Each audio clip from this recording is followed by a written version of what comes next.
वस्तु में से प्रत्येक का क्रय मूल्य कैसा है, बराबर है।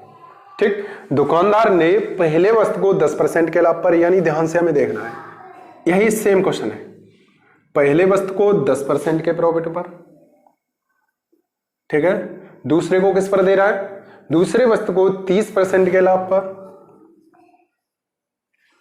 और तीसरे वस्तु को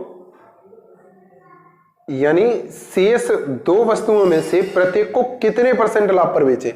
अब यहां हमें दो का निकालना है, यानी तीसरे का और चौथे का हमें निकालना है कि कुल पर उसे कुल मिलाकर के कितने का परसेंट का, 20% का प्रॉफिट हो। कितने परसेंट का, 20% का प्रॉफिट हो। देखो पहले पर उसे क्या हो रहा है, 10% का प्रॉफिट हो रहा है, दूसरे पर क्या हो रहा है, 30% का प्रॉफिट हो रहा है।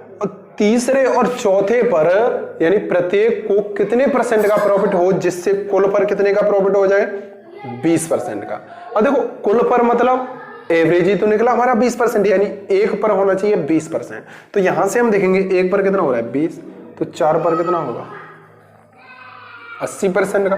टोटल प्रॉफिट कितना होना चाहिए, 80 होना चाहिए। अब हमारा प्रॉफिट हो कितना गया, 40% तो हो गया। अब बचा कितना प्रॉफिट,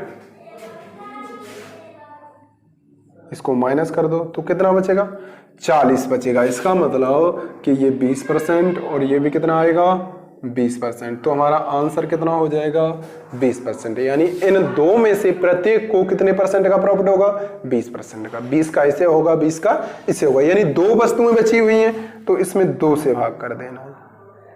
हुआ क्लियर। अगर 3 वस्तुएं बची हुई हैं तो 3 से भाग कर देना। अगर एक वस्तु बची हुई है तो 1 से भाग कर देंगे, तो हमारा 40 का 40 आया।